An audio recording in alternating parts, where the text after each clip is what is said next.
بسم اللہ الرحمن الرحیم۔ السلام علیکم ناظرین اکرام، ویلکم، خوش آمدید۔ ناظرین اکرام، آج آپ کو سناتے ہیں ایک نئی کہانی جس کا عنوان ہے میں آج بھی حیران ہوں، اور یہ کہانی لی گئی ہے جناب احمد یار خان صاحب کی کتاب بال ایک چڑیلکے سے۔ آئیے کہانی کو سٹارٹ کرتے ہیں۔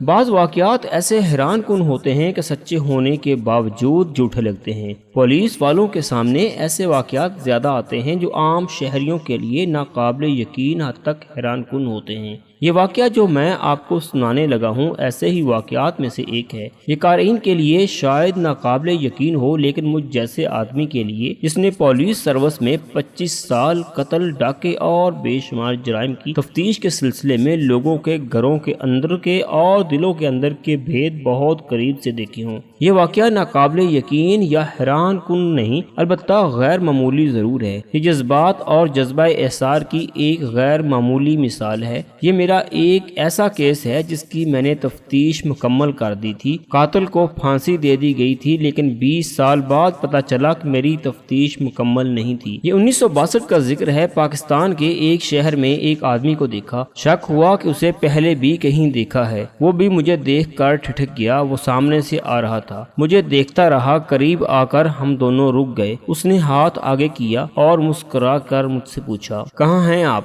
میں نے اس سے ہاتھ ملایا اور اپنے گاؤں کا نام بتایا۔ میں یاد کرنے کی کوشش کر رہا تھا کہ اسے کہاں دیکھا ہے۔ 25 سال کی سروس میں لاکھوں انسانوں سے پالا پڑا تھا، ان میں ملزم، مشتبہ، گواہ اور عدالتوں کے اہلکار تھے۔ کسے کسے یاد رکھا جا سکتا ہے؟ اس نے پوچھا، اب تو آپ ڈی ایس پی یا ایس پی ہوں گے۔ میں نے اسے بتایا کہ پاکستان بنا تو 2-2.5 سال بعد پینشن مل گئی تھی۔ پھر میں نے اس سے پوچھا، آپ کا چہرہ جانا پہچانا ہے، یاد نہیں رہا، کہاں دیکھا تھا؟ آپ انڈیا میں ایس ایچ او تھے۔ اس نے کہا، مجھے آپ نے کالج کے ایک لڑکے کے قتل کے سلسلے میں حراست میں لیا تھا۔ اوہ، یاد آیا، میں نے کہا، پھر اصل قاتل خود ہی تھانے میں آ گیا تھا۔ میں نے آپ کو تفتیش سے خارج کر دیا تھا۔ مجھے 20 سال پہلے کا یہ قتل یاد آ گیا۔ ہماری دوسری ملاقات 1946 میں دلی میں قائد اعظم کے جلسے میں ہوئی تھی۔ اس نے کہا وہ مسلم لیگ کا تاریخی جلسہ تھا۔ پھر اس نے اپنا نام بتایا، میرا نام رشید ہے۔ مجھے یہ ملاقات بھی یاد آ گئی۔ میں اس عظیم جلسے میں CID انسپیکٹر کی حیثیت سے گیا تھا اور رشید مسلم لیگ کا ورکر تھا۔ اس کے ساتھ ہی مجھے 20 سال پرانا قتل کا وہ کیس یاد آ گیا جس میں میں نے رشید کو مشتبہ سمجھ کر حراست میں لیا تھا، گرفتار نہیں کیا تھا۔ کیس یہ تھا کہ 1942 کی ایک رات 9 بجے کے لگ بھگ میں اپنے پولیس اسٹیشن سے ملحق کوارٹر میں کھانا کھا رہا تھا۔ میں SHO تھا۔ ایک کانسٹیبل نے آ کر بتایا کہ قتل کی ایک رپورٹ آئی ہے، لاش فلاں ہوٹل کی دوسری منزل کے ایک کمرے میں پڑی ہے۔ میں دفتر میں گیا، ہوٹل کا مالک رپورٹ دینے آیا تھا۔ اس نے بتایا کہ اس کے ہوٹل کی دوسری منزل پر رہائش کے 11 کمرے ہیں۔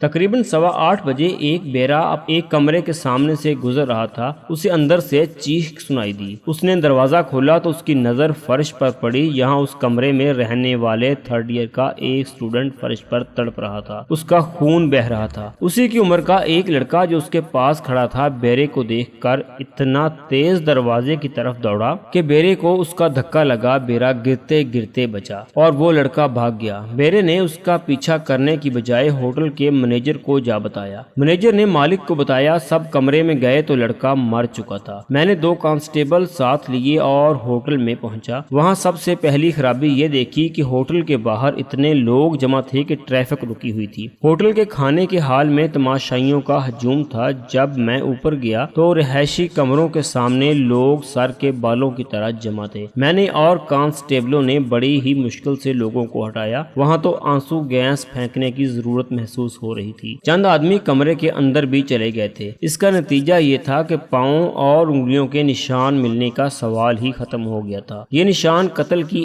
ایسی واردات کی تفتیش میں مدد دیتے ہیں جس کا مجرم کوئی اور سراغ چھوڑے بغیر بھاگ گیا ہو۔ لوگوں کو برآمدے میں سے ہٹایا۔ جب ہجوم چلا گیا تو کمرے اور برآمدے میں خون ہی خون تھا جو تماشائی اپنی جوتیوں کے ساتھ کمرے سے باہر لے آئے تھے۔ مقتول فرش پر پڑا تھا۔ 18-19 سال کی عمر کا خوبرو مسلمان نوجوان تھا۔ لاش فرش پر پیٹھ کے بل پڑی تھی۔ قمیض ہٹا کر دیکھا، دل کے مقام پر چاقو کا زخم تھا۔ چاقو اس کے قریب پڑا تھا، خون بہہ کر دروازے سے بھی باہر چلا گیا تھا۔ فرش پر ٹوٹی ہوئی ایک چائے دانی کے ٹکڑے بکھرے ہوئے تھے اور ایک ٹوٹی ہوئی پیالی کے 2 ٹکڑے ذرا دور پڑے تھے۔ کمرے میں نے ہر چیز کو غور سے دیکھا۔ میز کی دراز میں مقتول کی گھڑی رکھی تھی، ایک نوٹ 5 روپے کا اور 3 1 روپے کے سکے پڑے تھے۔ ٹرنک کا تالا بند تھا۔ میرے سامنے یہ سوال آیا، کیا یہ قتل ڈکیتی کے لیے کیا گیا ہے؟ اس سوال کا جواب مجھے کالج کے 2 طالب علموں سے جلدی مل گیا جو ہوٹل میں کھانا کھا رہے تھے۔ وہ خود ہی آ گئے، کمرے کے دروازے میں آ کر کھڑے ہو گئے۔ میں نے انہیں وہاں سے چلے جانے کو کہا تو ایک نے کہا، ہم آپ کی مدد کرنا چاہتے ہیں۔ قاتل شاید وہی لڑکا تھا جسے ہم نے قتل سے پہلے کھانے کے ہال سے گزر کر بالائی منزل پر جاتے دیکھا تھا۔ رہائشی کمروں میں جانے کا ایک راستہ ہال میں سے تھا، سیڑھیاں ہال سے اوپر جاتی تھیں، اور دوسرا راستہ جو مجھے دکھایا گیا وہ پچھواڑے سے تھا، وہ بھی سیڑھیاں تھیں۔ ان کے ساتھ کچھ جگہ کھلی تھی اور ذرا پرے ہوٹل کے ملازموں وغیرہ کے 3 4 کمرے تھے۔ ان لوگوں نے بتایا کہ مقتول ان کا کلاس فیلو تھا، 3rd ایئر میں پڑھتا تھا۔ اس کالج کے ایک لڑکے کے ساتھ مقتول کی لڑائی ہوئی تھی۔ اس لڑکے کا نام رشید ہے اور وہ ہاسٹل میں رہتا ہے۔ ہمارے کالج سے تھوڑی دور لڑکیوں کا کالج ہے۔ لڑکے اپنے کالج سے نکل کر لڑکیوں کو پریشان کرتے رہتے ہیں۔ مقتول رفت نام کی ایک طالبہ کے پیچھے پڑا ہوا تھا۔ اس لڑکی کا دوستانہ رشید کے ساتھ ہے، انہیں اکثر اکٹھے دیکھا گیا ہے۔ مقتول کا خیال تھا کہ لڑکی اچھے چال چلن کی نہیں، وہ اسے پھانسنے کی کوشش کرتا رہتا تھا۔ پرسوں رشید اور مقتول کی لڑائی ہوئی تھی۔ رفت چونکہ بہت خوبصورت لڑکی ہے اور امیر والدین کی بیٹی ہونے کی وجہ سے شوخ بھی ہے، اس لیے لڑکوں کے کالج میں اس کا چرچا عام رہتا ہے۔ رشید بھی امیر کبیر خاندان کا لڑکا ہے۔ ان دونوں لڑکوں نے مزید بتایا کہ وہ ہوٹل میں شام کا کھانا کھا رہے تھے۔ انہوں نے رشید کو کھانے کے حال میں داخل ہوتے دیکھا۔ وہ رکا اور حال میں بیٹھے ہوئے تمام لوگوں پر نگاہ دوڑائی۔ اس کا چہرہ بتا رہا تھا کہ وہ غصے میں ہے۔ وہ سیڑھیوں پر چڑھ گیا۔ 10-15 منٹ بعد اوپر سے کسی نے شور مچایا، قتل ہو گیا، لڑکا مارا گیا۔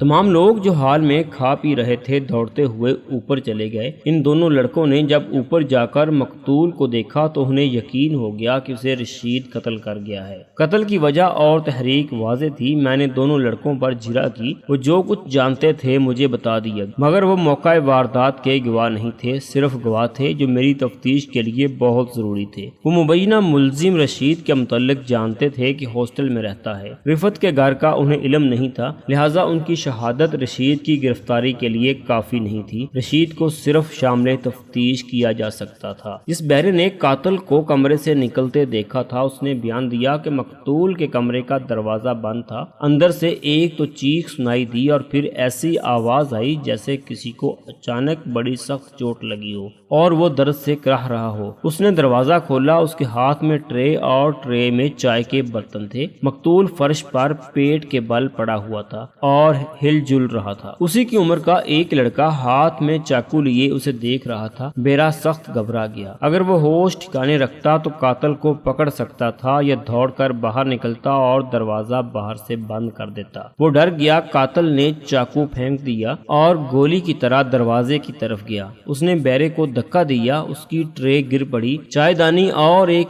پیالی ٹوٹ گئی۔ قاتل بھاگ گیا۔ بیرا چند سیکنڈز بعد سنبھل گیا۔ اس نے باہر آ کر شور مچایا اور لوگ جمع ہونا شروع ہو گئے۔ میں نے اس سے پوچھا، اگر قاتل تمہارے سامنے لایا جائے تو پہچان لوگے؟ اس ادھیڑ عمر اور مریض صورت بیرے نے جواب دیا، حضور اس کے پاس ایک آدمی کو ہاتھ میں چاقو لیے کھڑے دیکھا تو میں اتنا ڈرا کہ وہاں سے بھاگنے لگا تھا۔ مجھے ایک کے 3 نظر آنے لگے، مجھے تو اس کی شکل یاد ہی نہیں رہی۔ میں نے کہہ تو دیا ہے کہ قاتل مقتول کی عمر کا تھا، لیکن حضور اب شک ہو رہا ہے کہ وہ شاید بڑی عمر کا تھا، اور حضور ہو سکتا ہے چھوٹی عمر کا ہی ہو۔ مجھے تو اب بھی ڈر لگ رہا ہے۔ ایک گواہی اور ملی، وہ بھی ہوٹل کا بیرا تھا۔ وہ پچھواڑے کی سیڑھیوں کی طرف آ رہا تھا۔ وہاں روشنی کافی نہیں تھی، وہ سیڑھیوں سے 8-10 قدم دور تھا۔ اس نے اوپر سے شور سنا، قتل ہو گیا، لڑکا مارا گیا۔ اس آواز کے ساتھ ہی ایک آدمی سیڑھیوں سے بہت تیز اترتا دیکھا۔ بیرا اور تیز چلا۔ سیڑھیوں سے اترنے والا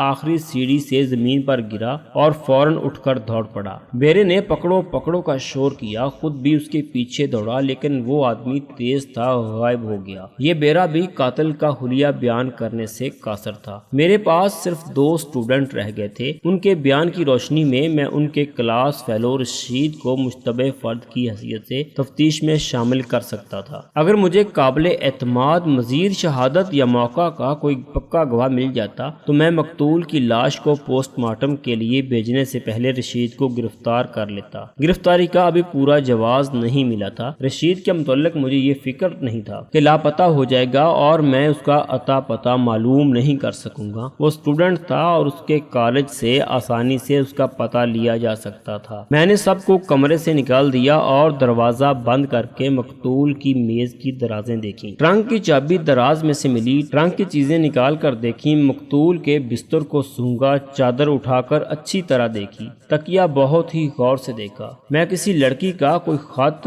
پلنگ یا تکیے پر لڑکی کا ایک آدھ بال یا کسی لڑکی کے عطر کی خوشبو ڈھونڈ رہا تھا۔ مجھے ایسی کوئی چیز نظر نہ آئی۔ میں نے ایک اور امکان پر غور کیا، کیا ہوٹل کے مالک نے لڑکے کو قتل کرایا ہے اور قتل کا باعث کوئی لڑکی ہے؟ میں نے دوسرے کمروں میں رہنے والوں سے پوچھا، کسی نے شک کا اظہار نہ کیا کہ یہاں کوئی لڑکی آتی ہے۔ مجھے خود بھی اس ہوٹل کے متعلق ایسا کوئی شک نہ تھا۔ میرے علاقے میں رہائش والے جو ہوٹل تھے ان پر میری سخت نگاہ تھی۔ یہ ہوٹل اس معاملے میں صاف تھا۔ البتہ یہ شک ضرور تھا کہ مقتول کے پاس کوئی کالیٹ لڑکی آئی ہوگی جس پر ہوٹل کے مالک کی نظر ہوگی۔ میں نے ہوٹل کے مالک، دونوں بیروں اور دونوں لڑکوں کو تھانے بھیج دیا اور کہا کہ وہاں میرا انتظار کریں۔ دوسرے کمروں میں رہنے والوں سے میں نے پوچھا کہ انہوں نے کسی کو بھاگتے دیکھا تھا۔ کسی نے بھی نہیں۔ میں نے سب کی فہرست تیار کی اور یہ بھی لکھا کہ کون، کیوں، کب سے اور کب تک ہوٹل میں ٹھہرا ہوا ہے، اس کا تعلق کہاں سے ہے۔ اس کے بعد میں نے لاش کے متعلق کاغذات تیار کیے، برآمدگی کے 2 گواہ بنا کر ان کے دستخط لیے، لاش باہر نکلوائی، کمرہ بند کیا اور تالے کو سربمہر کر دیا۔ یہ بیان لینے اور تیار کرنے میں 3 گھنٹے گزر گئے۔ لاش پوسٹ مارٹم کے لیے بھجوا دی۔ ایک کانسٹیبل کو ساتھ لیا اور میں رشید کے ہاسٹل کی طرف روانہ ہوا۔ تانگے نے وہاں تک پہنچاتے 20 منٹ لگا دیے۔ آدھی رات ہو گئی تھی۔ چوکیدار سے ہاسٹل کے سپرنٹینڈنٹ کا پتہ معلوم کیا، وہ ساتھ ہو گیا۔ سپرنٹینڈنٹ کو جگایا، وہ ہندو تھا۔ پولیس کو دیکھ کر گھبرا گیا۔ میں نے اسے تسلی دلاسا دے کر بتایا کہ 3rd ایئر کے اسٹوڈنٹ رشید کا کمرہ بتا دے اور خود ساتھ چلے۔ اس سے مقتول اور رشید کے متعلق پوچھا۔ اس نے کہا، آپ مسلمان ہیں تو برا نہ منانا۔ مسلمان جاگیرداروں اور انگریزوں کے انعام خور باپوں کے مسلمان لڑکوں نے ہمارا ناک میں دم کر رکھا ہے۔ شہزادوں کی طرح رہتے ہیں۔ ہندوؤں، سکھوں، عیسائیوں اور غریب مسلمانوں کے لڑکے دیکھیں، تعلیم میں دھیان رکھتے ہیں، لیکن امیر مسلمانوں کے بیٹے کالج اور ہاسٹل میں عیش کرنے آتے ہیں۔ رشید کے متعلق مجھے کئی رپورٹیں ملی ہیں۔ اس کے کمرے میں ایک بڑی خوبصورت لڑکی آتی ہے۔ کبھی تو وہ 2-3 گھنٹے کمرے میں اس کے ساتھ رہتی ہے اور کبھی رشید اس کے ساتھ نکل جاتا ہے۔ مقتول کو بھی میں جانتا ہوں، اسی کماش کا لڑکا تھا۔ مجھے یہ بالکل معلوم نہیں کہ ان کی آپس میں کوئی دشمنی تھی یا نہیں۔ رشید کے کمرے کا دروازہ اندر سے بند تھا۔ دستک دی تو دروازہ فوراً کھل گیا، جس کا مطلب یہ تھا کہ رشید سویا ہوا نہیں تھا۔ اس نے بتی جلا دی تھی۔ میں نے ایک نظر اسے سر سے پاؤں تک دیکھا۔ اس نے پاجامہ اور کرتا پہن رکھا تھا۔ اس کے چہرے پر گھبراہٹ بہت صاف تھی۔ میں نے اسے مسکرا کر کہا، گھبراؤ نہیں بیٹا، میں تمہیں گرفتار کرنے نہیں آیا۔ تمہارا ایک دوست قتل ہو گیا ہے، اس کے متعلق تم سے 2-4 باتیں پوچھنی ہیں۔ اس نے فوراً کہا، وہ مر گیا ہے؟ اسے پوچھنا چاہیے تھا کہ کون سا دوست قتل ہوا ہے، کہاں قتل ہوا ہے، کس نے قتل کیا ہے۔ اس نے یہ پوچھ کر کہ وہ مر گیا ہے میرا شک پختہ کر دیا کہ قاتل یہی ہے۔ اگر یہ نہیں تو اسے علم ضرور ہے۔ میں نے اسے کہا کہ تم نے چاقو ایسی جگہ مارا ہے کہ اس کے بچنے کی کوئی صورت ہی نہیں تھی۔ وہ سنبھل گیا بلکہ بدک گیا اور ہکلا کر کہنے لگا، میں نے اسے چاقو مارا ہے؟ آپ کس کے متعلق بات کر رہے ہو؟ میں تو سویا ہوا تھا۔ اس کا لہجہ اور انداز اس کے خلاف گواہی دے رہا تھا۔ میں نے اس سے پوچھا، آج شام تم نے کون سے کپڑے پہنے تھے؟ اس نے کھونٹی سے لٹکا ہوا ایک سوٹ اور قمیض دکھائی۔ میں نے ان کپڑوں کو اچھی طرح دیکھا، خصوصاً پتلون کو۔ پھر میں نے اس کی ساری پتلونیں دیکھیں جو اس نے میرے کہنے پر میرے سامنے رکھ دی۔ اس کے بستر کو الٹ پلٹ کر دیکھا۔ شاید اس نے واردات کے وقت پہنے ہوئے کپڑے کپڑے چھپا دیے ہوں۔ بظاہر یہ باقاعدہ تلاشی نہیں تھی، لیکن میں نے باتوں باتوں میں تلاشی مکمل کر لی۔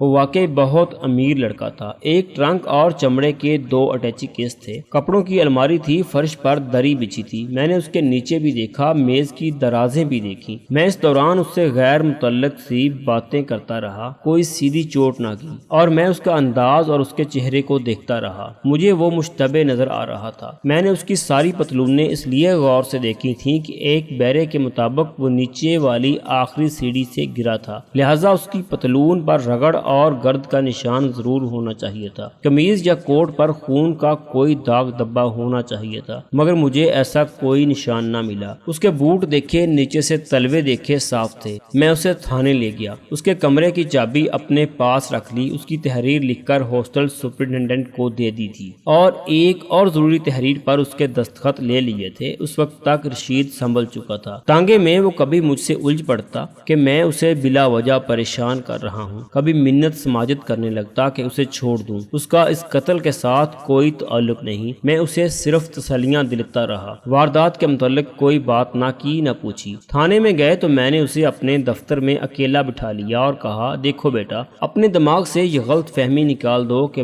تمہارے باپ کی دولت اور رسوخ تمہیں قانون کے پنجے سے چھڑا لے گا۔ بادشاہی انگریزوں کی ہے، یہ کسی مہاراجے کی ریاست نہیں۔ اگر تم غصے میں آ کر قتل کر بیٹھے ہو تو مجھے صاف صاف بتا دو، میرے پاس ایسے طریقے موجود ہیں جن سے میں تمہیں نہایت معمولی سزا دلا سکتا ہوں، ورنہ سیدھے پھانسی کے تختے پر جاؤ گے۔ میں نے کسی کو قتل نہیں کیا۔ لڑکا تیز ہو گیا، کہنے لگا، آپ پہلے مجھے پھانسی کے تختے پر کھڑا کر لیں۔ میں نے اپنے مزاج میں گرمی پیدا نہ ہونے دی اور نہ ہی میں تشدد کا قائل تھا۔ انگریز افسروں سے میں نے کچھ گر سیکھ لیے تھے، وہ مشکل کے وقت مدد کرتے تھے۔ ایک گر یہ تھا کہ تھانے داروں کی طرح روب نہ جاڑو، اور کوئی غصہ دلائے تو غصہ نہ کرو۔ ملزم اور مشتبہ کو دوستی اور ہمدردی کا جھانسا دو اور اس کی دکھتی رگیں پہچانو۔ میں نے رشید کے کندھے پر ہاتھ رکھ کر کہا، بیٹا، میں نے یہ تو نہیں کہا کہ تم نے قتل کیا ہے، میں تو ابھی بہت سے آدمیوں سے یہی بات کہوں گا، یہ تمہیں کہہ چکا ہوں۔ تم مسلمان کے بیٹے ہو، میں بھی مسلمان ہوں، میں بلا وجہ تمہیں پریشان نہیں کروں گا۔ میں یہ کبھی برداشت نہیں کروں گا کہ ایک مسلمان لڑکا ہندوؤں اور سکھوں کے سامنے ایک لڑکی کی دوستی کے سلسلے میں قتل کے الزام میں عدالت میں پیش کیا جائے۔ تم ذرا میری مدد کرو،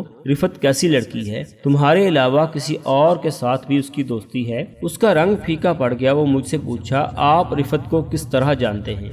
میں یہ بھی جانتا ہوں کہ رفت پر تمہاری اور مقتول کی چپکلش تھی۔ میں نے اسے بتایا، تمہاری اور مقتول کی ہاتھا پائی بھی ہو چکی ہے۔ تم آج شام اس ہوٹل میں گئے تھے، یہاں مقتول رہتا تھا، تم اسے قتل کر چکے تو ایک بیرا اندر آ گیا، تم اسے دھکا دے کر بھاگ گئے۔ میں یہ بھی جانتا ہوں کہ تم آخری سیڑھی سے گرے تھے۔ میں یہ بھی جانتا ہوں کہ تم نے مجھے اپنی 6 پتلونیں دکھائی ہیں اور تم نے 7ویں پتلون کہیں چھپا دی ہے۔ تمہارے کمرے میں رفت کے ایسے نشان موجود ہیں جنہیں تم چھپا نہیں سکتے۔ کمرے کی چابی میرے پاس ہے، اور میں نے اسے کہا، مجھے 2 ایسی باتوں کا علم ہے جو تم سمجھتے ہو کہ کسی کو بھی معلوم نہیں، لیکن میں چاہتا ہوں کہ وہ 2 باتیں تم خود مجھے تفصیل سے بتا دو، تاکہ میں اس تعاون کے بدلے تمہیں پھانسی اور عمر قید سے بچا سکوں۔ اس کی آنکھیں ٹھہر گئیں، وہ میرے منہ کی طرف دیکھنے لگا۔ میں نے اس کی آنکھوں میں آنکھیں ڈال دیں، اس پر تو جیسے سکتہ طاری ہو گیا تھا۔ میں نے اسے پوری طرح پچھاڑنے کے لیے پوچھا، رفت کی سبز رنگ کی چوڑیاں تمہاری پسند ہے یا رفت کی؟ وہ کچھ بھی نہ بولا، اس کی آنکھیں اور زیادہ کھل گئیں۔ میں نے کہا، گوری رنگت کی کلائی پر گہرا سبز رنگ کوئی اچھی پسند نہیں، یہ تو دیہاتی سا ذوق ہے۔ میں جب تمہاری طرح نیا جوان ہوا تھا تو بھورے بالوں والی گورے رنگ کی لڑکی کی کلائیوں پر فیروزی رنگ کی چوڑیاں پسند کیا کرتا تھا۔ وہ اچانک سکتے سے بیدار ہو گیا اور بولا، آپ رفت سے مل چکے ہیں؟ اس نے کیا کہا تھا؟ ابھی نہیں بتاؤں گا کہ اس نے کیا کہا تھا، میں نے جواب دیا۔ میں اس سے مل چکا ہوں، میں نے جھوٹ بولا۔ اس لڑکی کو میں نے بالکل نہیں دیکھا تھا۔ رشید کے کمرے میں جب میں نے اس کے کپڑے اور بستر دیکھا تھا تو اس کے تکیے کے کنارے پر ایک لمبا بال نظر آیا۔ یہ ایک پولیس مین کی نظر تھی جس نے یہ بال دیکھ لیا تھا، کسی دوسرے آدمی کو نظر نہیں آ سکتا تھا۔ میں نے یہ بال رشید کی نظروں سے بچا کر انگلیوں میں پکڑا اور اسے اس وقت تک غور سے دیکھا جب رشید اپنے ٹرنک میں سے مجھے دکھانے کے لیے کپڑے نکال رہا تھا۔ بال بہت باریک اور بھورے رنگ کا تھا، یہ کسی عام سی عورت کا بال نہیں تھا۔ بھورے بال ہمیشہ گورے رنگ کے انسان کے ہوتے ہیں، اسی لیے میں نے کہا تھا کہ گورے رنگ کی کلائی پر سبز چوڑیاں اچھی پسند نہیں ہیں۔ اس لڑکی کی چوڑیوں کا رنگ مجھے رشید کے کمرے میں ہی نظر آ گیا تھا۔ اس کے پلنگ کے ایک پائے کے ساتھ دری کی سلوٹ میں سبز رنگ کی ٹوٹی ہوئی چوڑی کا کوئی 1.5 انچ لمبا ٹکڑا پڑا تھا۔ وہ میں نے اٹھایا نہیں، صرف دیکھا تھا۔ یہ بال اور چوڑی کا ٹکڑا رفت کا ہی ہو سکتا تھا۔ ہاسٹل سپرنٹینڈنٹ نے بتایا تھا کہ یہ لڑکی اس کے کمرے میں آتی ہے اور دیر تک وہاں رہتی ہے، اور رشید کو یقین ہو گیا کہ میں اس کے کمرے میں جانے سے پہلے رفت سے مل چکا ہوں۔ اس کا سر جھک گیا۔ میں اب اس انتظار میں تھا کہ وہ اقبال جرم کر لے گا۔ اس نے سر اٹھایا اور کہا، یقین کریں انسپکٹر صاحب، میں نے کسی کو قتل نہیں کیا۔ میں نے اپنی جرہ کا اگلا گولا داغنے ہی لگا تھا کہ میرے دفتر کے دروازے میں سے ایک آدمی آن کھڑا ہوا۔ میں سمجھا کہ رشید کا کوئی عزیز ہوگا۔ میں نے رشید کو دیکھا۔ اس آدمی کو دیکھ کر رشید چونک گیا۔ میں نے اس کے چہرے پر بڑی صاف تبدیلی دیکھی۔ اس آدمی کی عمر مجھے بعد میں پتا چلا کہ 42 سال ہے، لیکن چہرہ اتنا شگفتہ تھا کہ میری سراغ رساں نگاہوں میں سے زیادہ 28 سال کا معلوم ہوتا تھا۔ میں نے اسے کہا، میں تفتیش میں مصروف ہوں، آپ باہر انتظار کریں۔ باہر جانے کی بجائے وہ میری میز کے قریب آ گیا اور کہا، ہوٹل کے کمرے میں جو لڑکا قتل ہوا ہے اس کا قاتل میں ہوں۔ میری تمام سروس میں شاید یہ ایک ہی موقع آیا تھا کہ میں بخلایا اور مضطرب ہو گیا۔ میں نے ایسے قاتل بھی دیکھے تھے جو میری جرہ سے گھبرا کر اپنا جرم مان جاتے تھے، اور ایسے قاتل بھی میرے پاس آئے جنہوں نے اپنی بیوی کو یا اس کے آشنا کو یا دونوں کو قتل کیا اور آلہ قتل کے ساتھ تھانے میں آئے اور اقبال جرم کر لیا۔ ہر پولیس انسپکٹر کو خوشی ہوتی ہے کہ تفتیش اور سراغ رسانی سے بچے، مگر اس آدمی نے آ کر کہا کہ میں اس لڑکے کا قاتل ہوں تو مجھے ایسے محسوس ہوا جیسے اس آدمی نے مجھے سر کے بل پٹخ دیا ہو۔ چند سیکنڈ تو میری زبان بند رہی، جیسے میں بول بھی نہیں سکتا۔ میں دراصل رشید کو قاتل قرار دے چکا تھا اور میں اس کے اقبال جرم، ثبوت اور شہادت کی فکر میں تھا۔ اس آدمی نے مجھے گمراہ کر دیا۔ تفتیش کرنے والے پولیس افسر کے سامنے کوئی قاتل اقبال جرم کرے تو اسے اتنی خوشی ہوتی ہے کہ جیسے اس کی بے اولاد بیوی نے اچانک بچہ جن دیا ہو، مگر میں اس آدمی کے اقبال جرم سے معلوم نہیں کیوں خوش نہ ہوا۔ اگر کوئی آدمی تھانے میں جا کر کہے کہ میں نے ایک آدمی کو قتل کر دیا ہے اور وہ لاش بھی برآمد کرا دے تو یہ نہیں ہو سکتا کہ پولیس اسے فوراً عدالت لے جا کر سزا دلوا دے گی۔ پولیس کو استغاثہ، ثبوت، شہادت، آلہ قتل وغیرہ عدالت میں پیش کرنا پڑتا ہے۔ اگر استغاثہ کمزور ہو تو اقبال جرم کر کے بھی قاتل بری ہو جاتے ہیں۔ اچانک میرا دماغ میرے قابو میں آ گیا۔ سب سے پہلے تو میں نے اس کی پتلون پر نظر ڈالی۔ اس کے دونوں گھٹنوں پر رگڑ کے نشان تھے اور ان پر تھوڑی تھوڑی مٹی لگی ہوئی تھی۔ میں نے پوچھا، یہ اتنی اچھی پتلون آپ نے کہاں خراب کی؟ میں اس لڑکے کو قتل کر کے بڑے آرام سے وہاں سے نکلنا چاہتا تھا، اس نے جواب دیا، مگر ایک بیرا اندر آ گیا اور اسے دیکھ کر میں تیزی سے بھاگا اور بیرے کو دھکا دے کر باہر نکل گیا۔ اس کے ہاتھ میں ٹرے تھی، وہ گر پڑی۔ میں دوڑتا ہوا پچھواڑے کی سیڑھیوں سے اترا۔